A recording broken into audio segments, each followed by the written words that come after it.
3-4 set. And that 3-4, you've got to have your guys up front eat up a lot of blocks. The guy playing over the center, the nose, he usually has to take on double teams. But when you're able to successfully move him. And now a timeout coming from the defensive side for the Packers. It's just their first, so 2 remaining as they burn one here in this third quarter.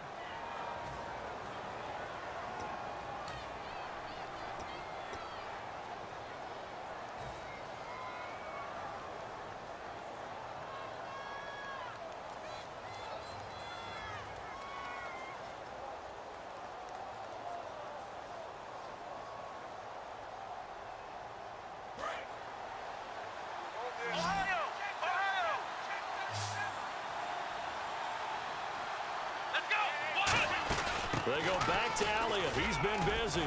And able to push his way forward here for a good little gain. It's a 7-yard carry to set them up with a 2nd and 3. They're going to hurry back to the line now. This drive is turning into an extended one, and the guy carrying the ball, he's becoming more like a body blows guy. Every carry is putting some damage on the defense. So after a while, I'm not too sure how many guys are going to want to run up and tackle him.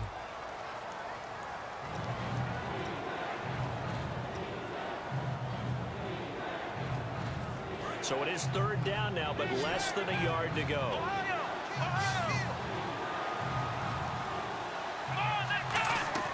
They'll run it now out of the gun.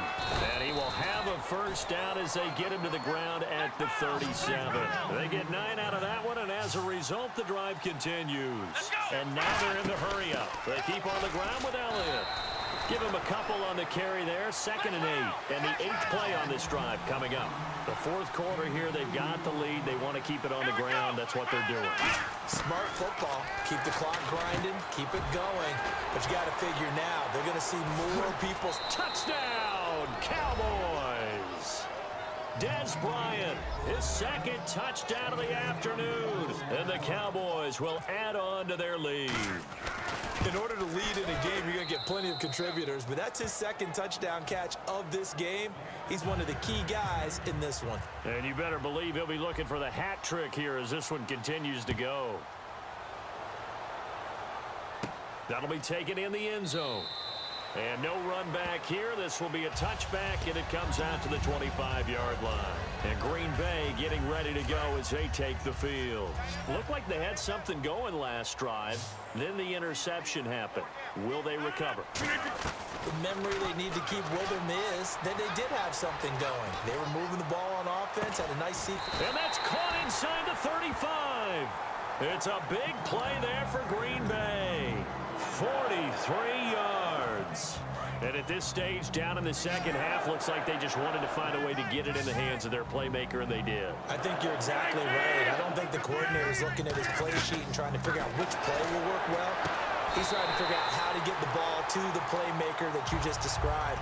Looking down at that sheet, you find people plays, not necessarily X's and O's, and that's exactly what they did there. So they're operating in the red zone. Into the red zone. It's Rodgers. And no escaping this time as he'll go down. They got him for a sack. Sean Lee in there to pick up his 2nd sack now of the afternoon.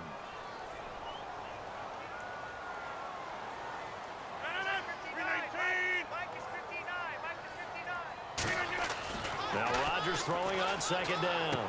The left side throw complete to Adams. And he's going to be brought down just shy of the 5 at the 6. That'll be a gain of 15 yards. And that'll bring up a 3rd and 1. And on that last play there, he's over 400 yards passing now. You know what that generally means? And he will get this into the end zone. Touchdown, Green Bay. Davante Adams from 6 yards away. So here we go. The Packers will line up to go for 2. And the Packers are back within a score. Rodgers will throw for it. Escaping the pressure right. And he'll get into the end zone as the 2-point conversion is successful.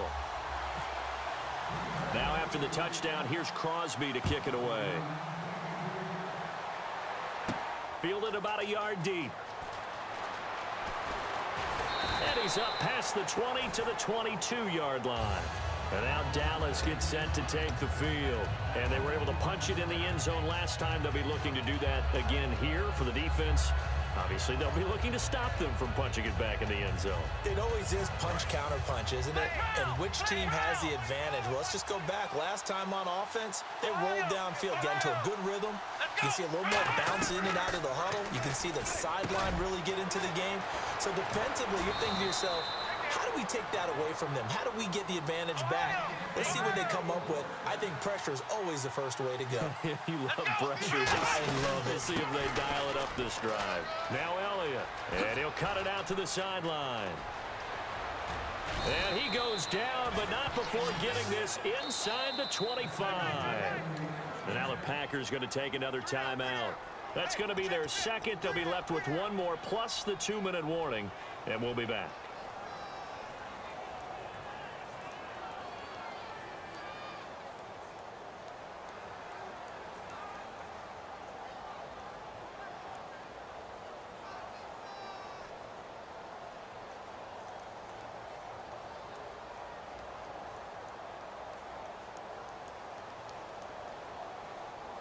Getting late here in the fourth, and if this team has any chance to win this football game, their defense obviously needs a stop here. A 20th carry here for Elliott. And he'll at least get him inside the red zone here, down to about the 19. A gain of 3, second down. And quickly they get to the line. And this situation with a lead fourth quarter, they're liking keeping the ball on the ground, I'm sure. It's just smart football, but you know the defense has to know it as well. They've got to stop them here. So now we're going to see that loading the box in a big way. 6, 7, 8, 9, whatever it's going to take, puts a little bit more pressure on your big offensive line. They come up in an offset eye. They'll run it now. Here's Dunbar. And this one goes nowhere. Losing yardage back at the 22. The offense staying out there. They look prepared to go here on 4th and 10. 4th down, Prescott. And that is incomplete. Jason Garrett might be wanting to reconsider the decision to go for it there. And the Packers D comes up with a big stop. And Green Bay getting ready to go as they take the field. And they'll be looking to build off of a nice drive last time, a drive that really relied on the quarterback. Making good decisions, distributing the ball well, distributing it accurately, keeping it away from danger. A really nicely run drive. But now the defense, what adjustments do they need to make in the passing game? Pass rush, pass rush, pass rush. Whether it's the guys up front or maybe you bring additional guys, but you've got to disrupt the timing of them throwing the football. We'll see if they can disrupt it here. One back is Lacey. Rodgers now on 1st down. Over the middle, it's Jared Cook. A good pickup there. 8 yards on the 1st down completion. Seeing that play and understanding just how tough it is to cover tight ends, especially the ones running around the NFL nowadays, makes me glad I didn't make it in that league. I would have had a really difficult time. But now you get to sit up here with me. Yeah, and that's fun, isn't it? And what a really nice game right there on 1st down for them. Brings up a nice 2nd down for him. He was looking for his tight end, Richard Rodgers, that time. And it's 3rd and short. Normally, he's pretty reliable. He usually catches what's thrown to him. On that play, he simply dropped it. Looks like a nickel set here defensively on 3rd and 2. Yeah, maybe expecting a throw. He's back to throw. And Adams has it complete.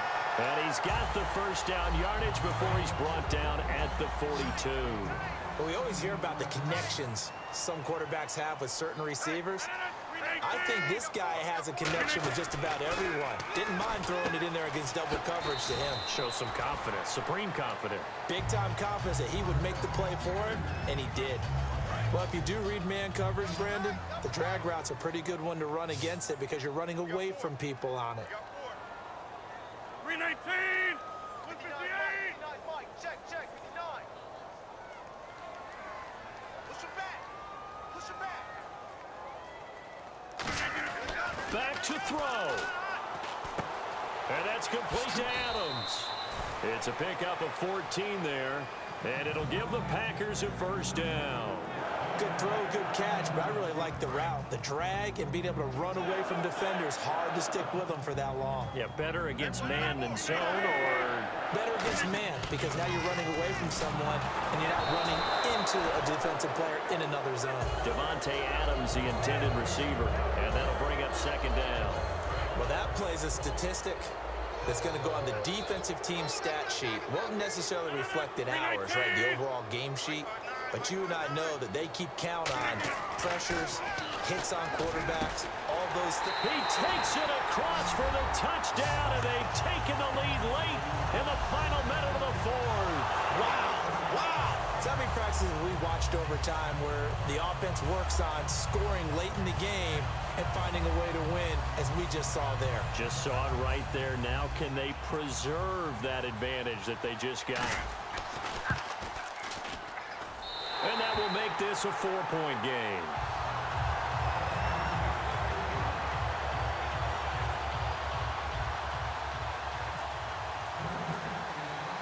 Now after the touchdown, here's Crosby to kick it away.